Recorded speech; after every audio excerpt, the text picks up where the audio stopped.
اور بدگمانی کے حوالے سے آج ہمارا موضوع ہے کہ بدگمانی انسان کو کیسے کیسے نقصان پہنچاتی ہے، بدگمانی انسان کو کہاں تک لے جا سکتی ہے، یا صرف اگر ہم گمان کی بات بھی کرتے ہیں جیسے کہ قرآن پاک میں موجود ہے علامہ امین شہیدی صاحب، اس حوالے سے بھی بات بہت ضروری ہے کہ بدگمانی تو چلیں یہ ہوتی ہے نا کہ آپ کسی کے بارے میں غلط سوچ رہے ہیں یا وہ کر رہے ہیں، لیکن جو گمان ہے کہتے ہیں وہ بھی نہیں کرنا چاہیے۔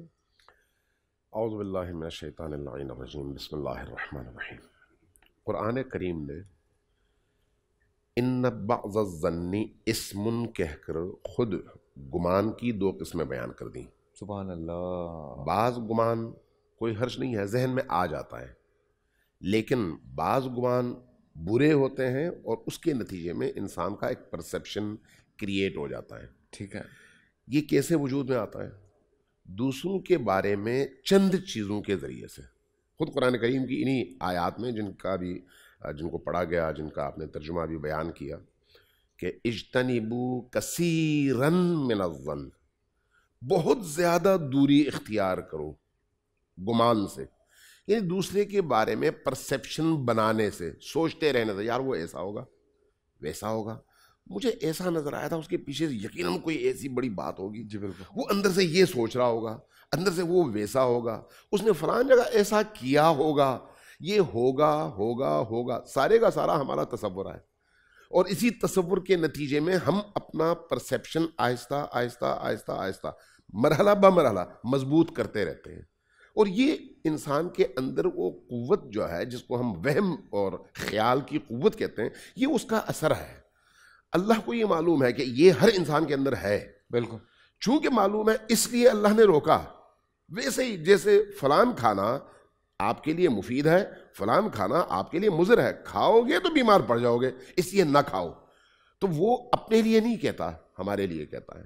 اس لیے یہاں پر بھی کہتا ہے کہ دوسروں کے بارے میں بدگمانیوں سے بہت زیادہ بچو، چونکہ یہ سب سے بڑی بیماری ہے جس پر پھر بہت ساری بیماریاں کھڑی ہو جاتی ہیں، ایک بیماری نہیں آئی ہے۔ اس لیے اس سے جو بیماریاں وجود میں آتی ہیں ان کا ذکر پھر بعد میں فرمایا، وَلَا تَجَسَّسُوا، چونکہ وہی جو آپ نے بدگمانی اپنے اندر کریٹ کی اور اس کے نتیجے میں آپ کے ذہن میں سامنے والے بندے کے حوالے سے، چاہے وہ آپ کا باپ ہے، بھائی ہے، دوست ہے، جاننے والا ہے، رشتہ دار ہے، پارٹنر ہے، آپ کا کوئی رقیب ہے، مخالف ہے، دشمن ہے، تمام انسان ہے نا، ان سب میں سے جس سے آپ کو کوئی نہ کوئی حساسیت اور کوئی نہ کوئی الرجی ہے، وہاں پر یہ کیفیت پیدا ہو جاتی ہے۔ واہ۔ اب اس سے آگے جو بیماریاں جنم لیتی ہیں ان کا ذکر پھر بعد والی آیت میں ہے، وَلَا تَجَسَّسُوا۔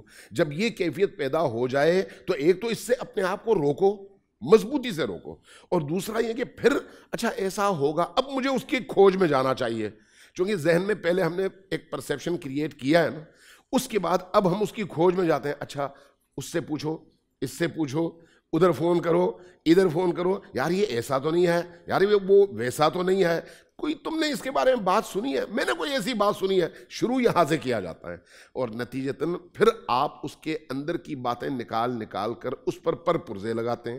اس لیے قرآن کہتا ہے وَلَا تَجَسَّسُوا، دوسروں کے بارے میں اس طرح سے کھوج میں نہ لگے رہو، جاسوسی نہ کرتے رہو، اور اس کے بعد پھر اس کا نتیجہ کیا نکلتا ہے؟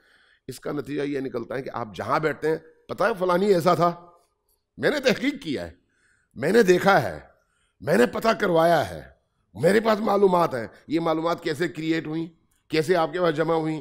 ابتدا میں آپ نے بدگمانی سے کام لیا، وہ آپ کے اندر آہستہ آہستہ بیماری کی صورت میں جڑ پکڑ گئی، اور اس کے بعد پھر آپ نے اس کے پیچھے اپنے بندے لگا دیے، فون کھڑکا دیا، اپنے اس کریشن کو آپ نے مضبوط سے مضبوط تر کیا۔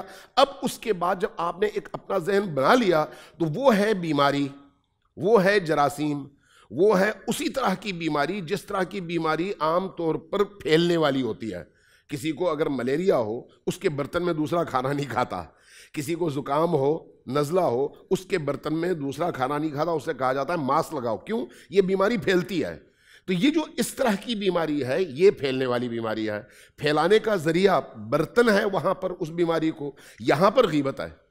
آپ نے اگلے کے سامنے ایک بات کر دی، پہلے ایک بندہ دوسرے کے سامنے بات کرتا تھا، ایک بندہ وہ سنتا تھا, آگے مثلا 5-6 بندوں میں اس نے بات کر دی. لیکن آج آپ کے ہاتھ میں موبائل ہے, آپ کے ہاتھ میں فیس بک ہے, آپ کے ہاتھ میں دیگر ذرائع موجود ہیں, اپلیکیشن موجود ہیں. آپ نے ایک جملہ ڈال دیا, پورے شہر کے اندر نہیں, پورے ملک کے اندر نہیں بھئی, پوری دنیا کے اندر آپ نے اس بندے کا چہرہ مسخ کر کے رکھ دیا. کیا ہے؟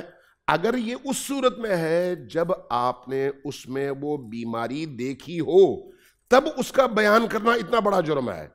چونکہ آپ نے اگر اس کے اندر یہ بیماری دیکھی, اس کا کوئی عیب آپ کو پتا چلا, اس کا گناہ پتا چلا, پھر اس کے بعد آپ نے اس کو چھپایا نہیں, بیان کیا, تو یہاں پر قرآن کہتا ہے لا یغتب بعضکم بعضا, تم ایک دوسرے کی غیبت نہ کرو. کیوں؟ آگے اصل شکل دکھاتا ہے قرآن. یہاں پر تمثیل بیان نہیں کر رہا, شباہت بیان نہیں کر رہا, بیان کر رہا ہے کہ یہ ایسے ہی ہے جیسے تم اپنے مردہ بھائی کا گوشت کھاتے ہو. کیا مطلب؟ آنکھوں سے صرف پردہ ہٹنے کی دیر ہے, صرف پردہ ہٹ جائے. امیر المومنین علی بن ابی طالب کا ایک فرمان ہے, لو تکاشفتم ما تدافنتم, پردے ہٹ جائیں, ایک دوسرے کو دفن نہیں کرو گے, ایک دوسرے کو دفن نہیں کرو گے. کیوں؟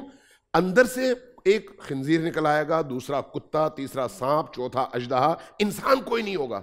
چونکہ وہ ساری بیماریاں, سارے عیوب جو نفسیاتی اور خصوصیات کے حوالے سے, حیوانی خصوصیات کے, وہ جب انسان کے اندر آ جائیں تو پھر انسان کی انسانیت ختم ہو جاتی ہے, پھر اندر سے وہ وہی حیوان ہوتا ہے. اس کے ہٹنے, اس کے دیکھنے کے لیے صرف وہ پردہ ہٹنا چاہیے. امام زین العابدین علیہ الصلوۃ والسلام مطاف میں تھے, تشریف فرما تھے. مطاف جہاں پر خانہ کعبہ ہے, ایک طرف بیٹھے ہوئے تھے. ایک صحابی آئے, کہا کہ یا ابن رسول اللہ دیکھیے کتنی برکت اور رونق ہے, آج بہت بڑی تعداد میں حاجی ہیں. امام رو پڑے, کہا ما اکثر الزجیج و اقل الحجیج, کتنے کم حاجی ہیں اور کتنے زیادہ چیخنے چلانے والے جانور ہیں. بیچارہ پریشان ہو گیا. کہا کہ یا ابن رسول اللہ آپ نے یہ کیا فرما دیا؟ کہا قریب آؤ. قریب آئے, ہاتھ کا اشارہ کیا, آنکھوں سے پردہ ہٹ گیا. اب کیا دیکھتا ہے؟ وہی مطاف ہے, وہی خانہ کعبہ ہے, وہی انسان تھے نا پہلے, صرف پردہ ہٹ گیا. اب اصلیت نظر آ رہی ہے. کیا؟ کوئی کتا ہے, کوئی خنزیر ہے, کوئی سانپ ہے, کوئی اور جانور ہے. جیسے ہی یہ دیکھا بیچارہ رو پڑا, پریشان ہو گیا. کہا یا ابن رسول اللہ یہ میں کیا دیکھ رہا ہوں؟ کہا یہ حقیقت ہے ان انسانوں کی. قرآن اس حقیقت کی طرف اشارہ کر رہا ہے, کہہ رہا لا یغتب بعضکم بعضا ایحب احدکم, کیا تم میں سے کسی کو یہ پسند ہے کہ اپنے مردہ بھائی کا گوشت کھاؤ؟ تو یہ جو دوسروں کی غیبت ہے, یہ مردہ بھائی کا گوشت کھانا ہے. یہ جو ہمارے اخلاقی گناہ ہیں وہ اس طرح کے ہیں, جب ہم عادی ہو جاتے ہیں تو پھر انہی گناہوں کو ہم اپنے وجود کی خوراک بنا لیتے ہیں, اور جب وجود کی خوراک وہی گناہ بن جائیں تو اس کے بعد پھر انسان کیا ڈیولپ ہوگا؟ وہی حیوان اور وہی نجاست, صرف پردہ ہٹنے کی دیر. اللہ معاف کرے. اللہ تبارک و تعالیٰ ان راتوں میں ہمیں اس طرح کی تمام بیماریوں سے توبہ کرنے کی توفیق عطا فرمائے. آمین آمین. پورا سال انتظار تھا مجھے اس رمضان میں. 30 دن 6 ٹیمز, 12 کنٹیسٹنٹس اور کیش کا پاؤں. اب گیم وہ ہوگا جسے آپ کا نہیں ہے, جس نے جو کرنا تھا کر لیا. لاکھوں عوام کو دینے کا ذمہ ان میں حصہ. شور گونجے گا ہر گلی نکڑ اور دکان. رمضان لیگ بنے گی آپ کی پہچان. نعرہ لگے گا تو پارا چڑھے گا. گیم شو ایسے چلے گا. رمضان لیگ روزانہ شام 7 بجے صرف بول انٹرٹینمنٹ پر. بول انٹرٹینمنٹ کے شوز دیکھنے کے لیے ہمارے چینل کو سبسکرائب کریں اور بیل آئیکن پر کلک کرنا نہ بھولیں.